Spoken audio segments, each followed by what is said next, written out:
Buddy, I got a surprise for you. Right now? I forgot to do this in the main podcast.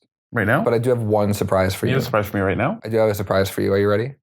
Yeah. Okay, I pulled some strings. To get a special guest to leave us a very special message, okay? Okay, there's no context here of what it could be. Yep. Hey, this is Ty giving his thoughts on Godzilla Minus One. He left us a little segment. Enjoy. What can I say about Godzilla Minus One that hasn't already been said?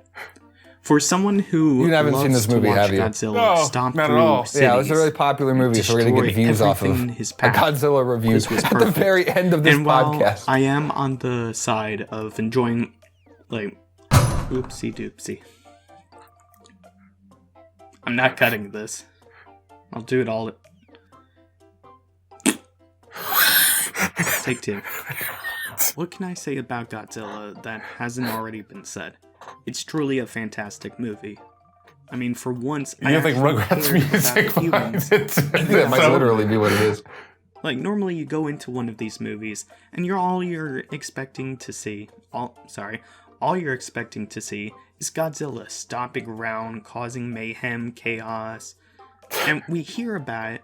We see him do This is all I've wanted for so long. We don't really care. I just wanted to hang out with Ty, and I feel like I am now. Yeah.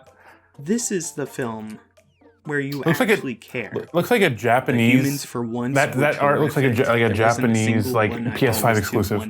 I mean, didn't made by really Japan. need to be in the film.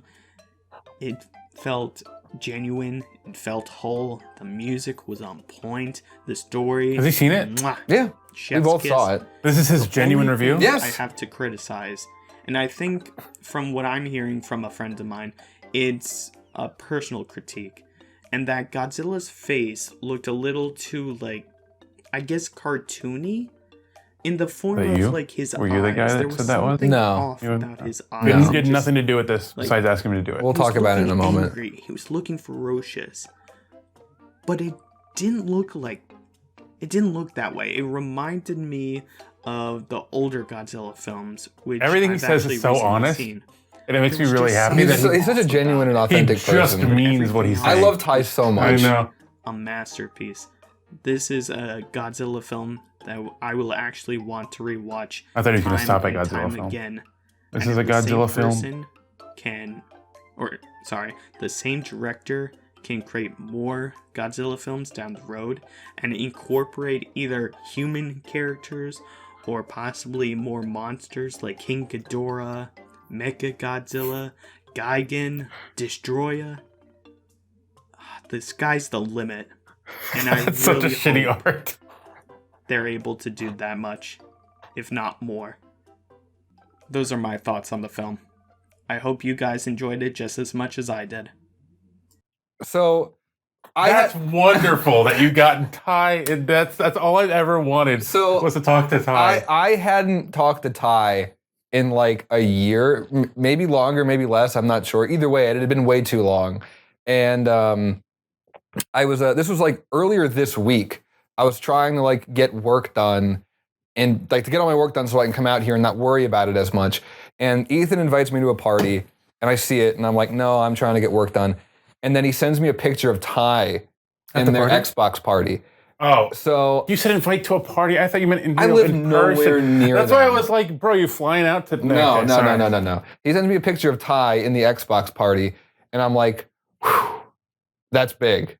Yeah. So I join it, and I drop everything I'm doing, and I have a genuine conversation with him all night, and then everyone else gets off but Ty, and I'm like, Ty, I don't want to like just ask you for something the first time I see you again, but I've been asked by multiple people for you to come on my podcast show. And he's like, no. Well, I told him, I was like, maybe I'll ask you again in the future to be a guest or something.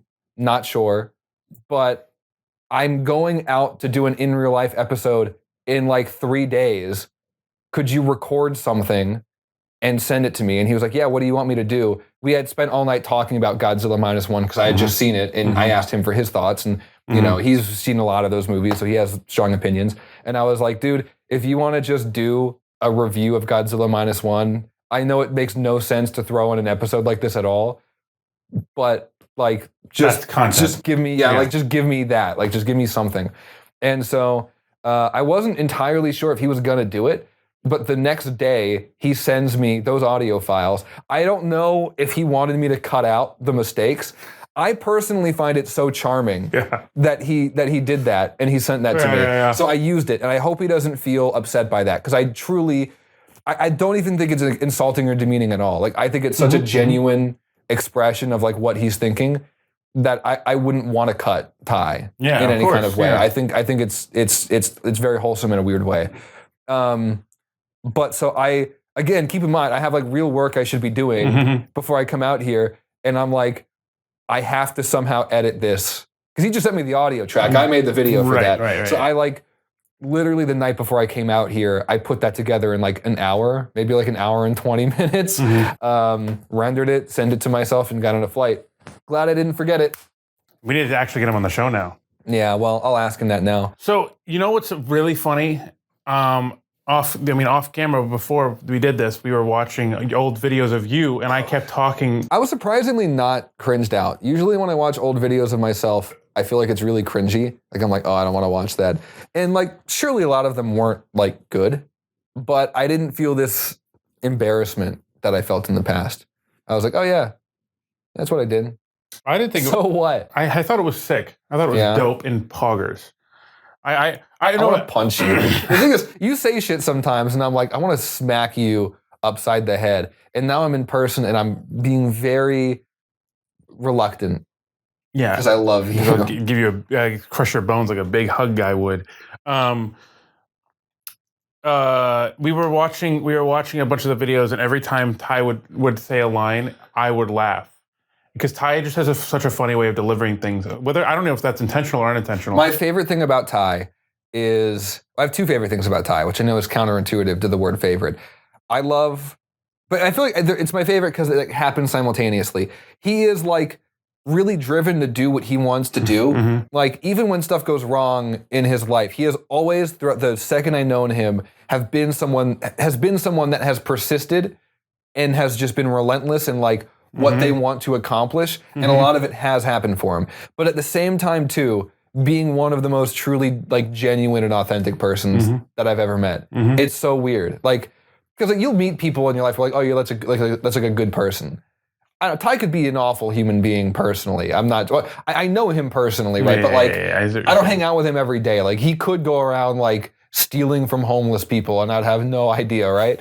But again, just from talking to him, I'm like, I don't want it to end, you know? Yeah. And I'm happy that I got that exclusive look into Ty's thoughts. Well, it's not exclusive anymore. It's public, but it's exclusive from now until this goes live. Well, you got it first. Put in the Xbox World Premiere. World Premiere.